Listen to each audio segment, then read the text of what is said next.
Bismillahirrahmanirrahim. Assalamualaikum warahmatullahi wabarakatuh. Nah, selamat pagi anak-anak. Apa kabar kalian hari ini? Alhamdulillah, semoga kita selalu diberkati oleh Allah Subhanahu wa Ta'ala. Nah, sebelum kita memulai kegiatan kita pada hari ini, marilah terlebih dahulu kita membaca doa. Silahkan ketua kelasnya memimpin membaca doa. Doa selesai. Oke, terima kasih. Nah, di sini pertama Ibu akan mengabsensi terlebih dahulu. Siapa yang tidak hadir pada hari ini? Oh, hadir semua ya, bagus. Selanjutnya Ibu akan membacakan atau memberitahukan tentang pembelajaran atau tujuan pembelajaran kita pada hari ini. Yaitu ada 5. Yang pertama, pengertian dari binatang halal. Yang kedua, jenis-jenis binatang halal. Yang ketiga adalah membiasakan mengonsumsi binatang halal. Yang keempat, tata cara penyembelihan binatang halal. Dan yang kelima adalah hikmah dari mengonsumsi binatang halal. Nah, anak-anak, kan Ibu sudah memberitahukan tujuan pembelajaran kita pada hari ini. Maka pasti anak-anak telah tahu materi apa yang akan Ibu bawakan tentang hari ini. Bagus, kita hari ini belajar tentang binatang yang halal untuk dimakan. Sebelum kita memulai materi selanjutnya atau masuk dalam materi, Ibu mau menanyakan pembelajaran yang minggu lalu itu kita belajar tentang apa? Bagus. Nah, minggu lalu kita belajar tentang binatang yang haram. Ada yang tahu pengertian binatang haram itu apa? Oke, pintar-pintar ya. Nah, pengertian binatang haram itu yaitu binatang yang tidak bisa dikonsumsi oleh umat muslim atau dilarang keras untuk dikonsumsi oleh umat muslim. Nah, itu pengertian dari binatang haram. Kita lanjut ke materi, yaitu tentang pengertian dari binatang halal. Ada yang tahu pengertian dari binatang halal itu apa? Binatang halal adalah semua jenis binatang yang boleh dimakan oleh umat Islam dengan ketentuan agama dan membawa manfaat positif bagi tubuh manusia. Nah, itu pengertian dari binatang halal. Sebagaimana telah disebutkan oleh Allah Subhanahu wa Ta'ala dalam Al-Quran, Quran Surah Al-Maidah ayat 1, yang artinya dihalalkan bagimu binatang ternak. Nah, selanjutnya yaitu yang kedua, jenis-jenis binatang yang halal. Nah, di sini ada 4 jenis-jenis binatang yang halal, yaitu yang pertama, binatang yang hidupnya di darat. Nah, binatang yang hidupnya di darat, maka boleh kita memakan atau mengkonsumsinya, seperti unta, domba, sapi. Nah, itu halal untuk dimakan. Dan yang kedua adalah binatang yang hidupnya di air. Nah, binatang yang hidupnya di air, entah itu air tawar atau air laut, maka itu boleh untuk dimakan. Yang ketiga yaitu binatang unggas, seperti ayam, bebek, burung, dan lain-lain itu boleh untuk dimakan.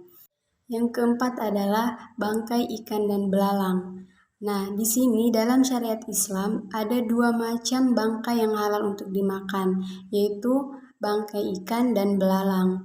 Hadis riwayat Ibnu Majah dari Abdullah bin Umar yang artinya dihalalkan bagi kamu 2 macam bangkai, yaitu bangkai ikan dan belalang. Nah, lanjut materi yang ketiga yaitu kita harus membiasakan mengonsumsi binatang halal. Nah, di sini kita memakan binatang halal itu bukan hanya sekedar mengisi perut atau sekedar untuk menyehatkan badan, tapi kita juga harus mengutamakan binatang itu halal untuk dimakan atau tidak. Seperti yang terdapat di Al-Quran Surah Al-Baqarah ayat 168 yang artinya, hai sekalian manusia, makanlah makanan yang halal lagi baik yang terdapat di muka bumi ini. Nah, anak-anak, telah Ibu jelaskan dari Quran Surah Al-Baqarah ayat 168, yaitu tentang memakan makanan halal lagi baik. Nah, Allah memerintahkan itu memakan makanan halal lagi baik. Hal ini ditunjukkan oleh semua umat muslim di dunia. Nah, halal itu berarti yang didapatkan secara yang baik, bukan didapatkan dari yang dirampas atau hal-hal yang tidak dibolehkan oleh Allah Subhanahu wa taala. Nah, kita lanjut ke materi keempat, yaitu tata cara penyembelihan binatang. Nah, di sini tata cara penyembelihan binatang harus sesuai dengan rukun dan syarat Islam yang sudah ditentukan. Nah, rukun tetap cara penyembelihan binatang ada 4, yaitu yang pertama adalah ada orang untuk menyembeli, yang kedua ada binatang untuk disembeli, dan yang ketiga ada alat untuk penyembeli, dan yang terakhir itu sebelum menyembeli harus menyebut nama Allah Subhanahu wa taala. Nah, di sini syarat dari tata cara penyembelihan binatang halal itu ada 4, yaitu yang pertama orang menyembeli itu harus beragama Islam atau Muslim. Yang kedua, di dalam penyembeli hewan halal itu harus langsung terputus lehernya. Yang ketiga, yaitu hewan disembeli itu harus halal untuk dimakan. Dan yang keempat, yaitu alat penyembeli itu harus tajam. Nah, sebelum kita lanjut ke materi yang terakhir, yaitu tentang hikmah dari mengkonsumsi binatang halal, apakah anak-anak ada yang perlu ditanyakan dari penjelasan Ibu? Nah, mungkin tidak ada ya. Baik, kita akan lanjut ke materi yang terakhir, yaitu tentang hikmah dari mengkonsumsi binatang halal. Nah, hikmah dari mengkonsumsi binatang halal yang pertama, meningkatkan ketakwaan kita kepada Allah Subhanahu wa taala karena telah memberitahukan kita mana binatang yang halal dan yang haram untuk dimakan. Yang kedua adalah meningkatkan rasa syukur kita terhadap Allah Subhanahu wa taala karena telah menciptakan binatang yang baik untuk kita konsumsi dan halal bagi kita, bagi tubuh kita. Yang ketiga adalah menguji bagaimana iman seorang hamba karena telah membiasakan memakan makanan halal. Nah, itu hikmah dari materi kita pada hari ini. Mungkin itu saja materi pada hari ini. Apakah anak-anak ada yang perlu ditanyakan? Nah, mungkin tidak ada ya, sudah jelas. Jadi, Ibu mau tanya kesimpulan materi kita pada hari ini. Ada yang bisa menjawab? Nah, bagus. Kesimpulan materi kita pada hari ini ada 5, yaitu yang pertama, kita harus mengetahui pengertian dari binatang halal. Yang kedua, membedakan jenis-jenis binatang halal. Yang ketiga, harus membiasakan memakan makanan yang halal. Yang keempat, tata cara penyembelihan binatang halal. Dan yang kelima, hikmah dari binatang halal. Itu kesimpulan dari materi kita pada hari ini.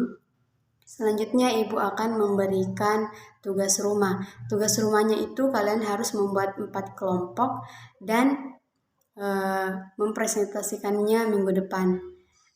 Untuk kelompok pertama yaitu harus menyebutkan binatang halal yang di darat. Yang kelompok 2 menyebutkan binatang halal yang di laut atau di air. Yang ketiga menyebutkan binatang unggas. Dan yang keempat menyebutkan bangkai yang halal untuk dimakan. Nah, itu tugas rumah kalian. Mungkin minggu depan kita akan belajar tentang binatang haram untuk dimakan.